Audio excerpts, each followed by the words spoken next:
আমাদেরকে আলু গাড়ি বলছে যে বেঙ্গল থেকে যাবে না, ঝাড়খণ্ড। কেন, কি অসুবিধা? কারণ বলছে যে না, আমাদের ওপর থেকে অর্ডার আছে, গাড়ি যাবে না, আমরা যেতে পারছি না। ওই জন্য আটকে দিয়েছে আমাদেরকে পুলিশ প্রশাসন, বেরিয়াল দিয়ে আটকে দিয়েছে। এখান থেকে মিলটি চালান দেখলো, দেখে বললো আলু গাড়ি এদিকে ঘুরে নাও, যেখানে লোড করেছো সেখানে নিয়ে চলে যাও।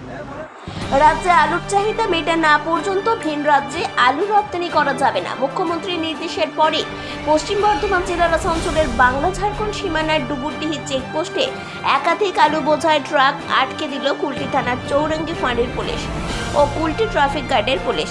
শনিবার ঝাড়খণ্ড অভিমুখে একাধিক আলু বোঝাই ট্রাক আটকালো পুলিশ। এর ফলে বিপাকে পড়েছেন ট্রাক চালকেরা। ট্রাক চালকদের দাবি, মুখ্যমন্ত্রীর নির্দেশের পর আলু বোঝাই ট্রাকগুলো আটকে দিয়েছে পুলিশ। আলু বোঝাই ট্রাকগুলো বাংলা ঝাড়খণ্ড সীমানার ডুবুরডিহি চেকপোস্ট থেকে ঘুরিয়ে দেওয়া হয়। সেটা আমি বলতে পারবো না। আমাদের ডিউটি আওয়ার্স থেকে কোনো গাড়ি যায়নি।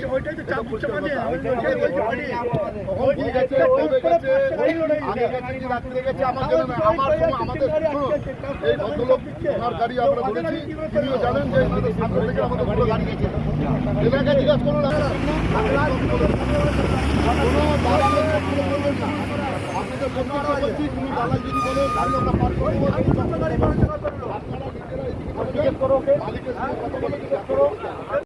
আলু গাড়ি ঝাড়খণ্ড, আমরা বর্ধমান থেকে আলু গাড়ি ঝাড়খণ্ড আনছিলাম। আলু গাড়ি যে বর্ডার আটকালে বলে, প্রথম বলে গাড়ি পেরিয়ে লাইনে আসো, লাইনে গাড়ি, আমাদের লাইনের গাড়ি পার করে দিবে। লাইসেন্স চালে, লাইসেন্স দিলাম, বলে গাড়ি সাইড করো। চালান চালে, চালান দিলাম, বলবো গাড়ি সাইড করো। গাড়ি সাইড করলাম, বলে কোনো গাড়ি পেরোয় মানে আলু গাড়ি। আমি যে আলু গাড়ি তো আগের দিন পেরোইছে, তা আলু গাড়ি ছাড় আছে, আলু গাড়ি ছেড়ে দিচ্ছে। বলছে না, আলু গাড়ি ছাড়া হবে না, আমাদের অফিস থেকে মানা আছে। আলু গাড়ি তুমি এদিকে ঘুরিয়ে চলে যাও, তুমি যেখান থেকে আলু লোড করেছো সেখান থেকে চলে যাও।